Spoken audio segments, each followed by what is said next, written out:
Steve Mandanda à Rennes, est-ce une bonne idée? Bienvenue sur Dernier Rempart. On commente l'info L'équipe qui est sortie aujourd'hui, comme quoi Steve Mandanda serait tombé d'accord avec le Stade Rennais pour un transfert. Alors, tout d'abord, pour le joueur. Donc Steve Mandanda a joué quelques matchs l'an passé en étant numéro 2 de Pau Lopez, mais est resté le titulaire en fin de saison, notamment pour les matchs décisifs en Europa League et en fin de parcours en Ligue 1. Donc le joueur est un peu mécontent de son statut, mais a eu quelques brides à la fin de saison qui peut lui donner espoir. Néanmoins, l'arrivée d'Igor Tudor sur le banc est à la fois une bonne nouvelle parce que ça va totalement, normalement, rebattre les cartes, mais également une mauvaise parce que Sampaoli commençait peut-être à faire son choix. Donc Steve Mandanda est en recherche d'un nouveau challenge pour être assurément le numéro 1, en vue pour, pourquoi pas, accrocher une place de numéro 3 pour la Coupe du Monde, et également une belle fin de carrière, lui qui a un contrat qui court jusqu'en 2024 avec l'OM.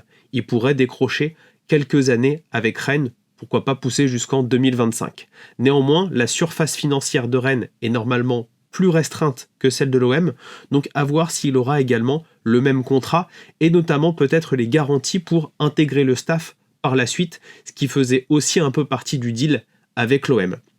Donc je pense que c'est une bonne idée pour Mandanda. Il vaut mieux un tien que deux tu l'auras, comme on dit, et surtout jouer l'Europa League, c'est toujours sympa pour un gardien de son âge. Ensuite, pour Rennes. Alors pour Rennes, je pense que c'est une super idée. Tout d'abord, pourquoi? Parce que Gomis n'a pas donné satisfaction l'an passé. Il a été blessé une bonne partie de la saison lors de la deuxième partie de saison, mais avant sa blessure, il n'a pas été très performant.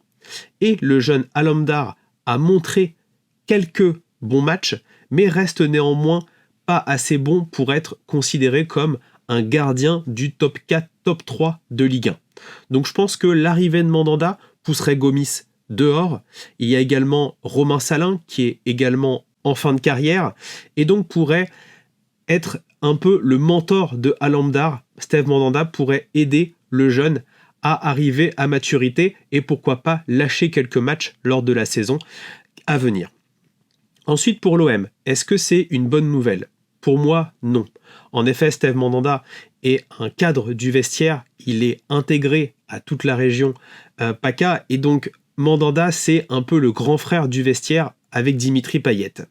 Également, reste un gardien de très bon niveau, et notamment l'OM, qui va jouer la Ligue des Champions l'année qui vient, a besoin de 2 gardiens de haut niveau au cas où Pau Lopez se blesse. Et donc, il va falloir chercher un numéro 2. Le numéro 3, c'est le jeune Simon, qui n'est pas encore à maturité. Et donc, il faut rechercher un numéro 2 si Mandanda part. Moi, je me tournerais, pourquoi pas, sur Gauthier Larsonneur de Brest, qui est en recherche de nouveaux challenges. Alors, il est peut-être en recherche de temps de jeu, donc je ne sais pas encore si c'est la meilleure option, mais on pourrait imaginer ce genre de profil venir à l'OM.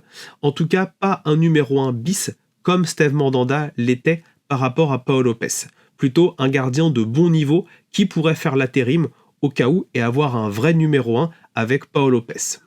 Donc voilà un peu le commentaire qu'on peut faire de cette rumeur. Est-ce que le transfert va se faire ? L'avenir du mercato nous le dira, mais en tout cas, c'est très intéressant de voir Steve Mandanda qui peut bouger cet été. Dites-moi ce que vous en pensez dans les commentaires. Si vous avez aimé cette analyse, n'hésitez pas à la liker et à vous abonner à la chaîne Dernier Rempart. À très vite.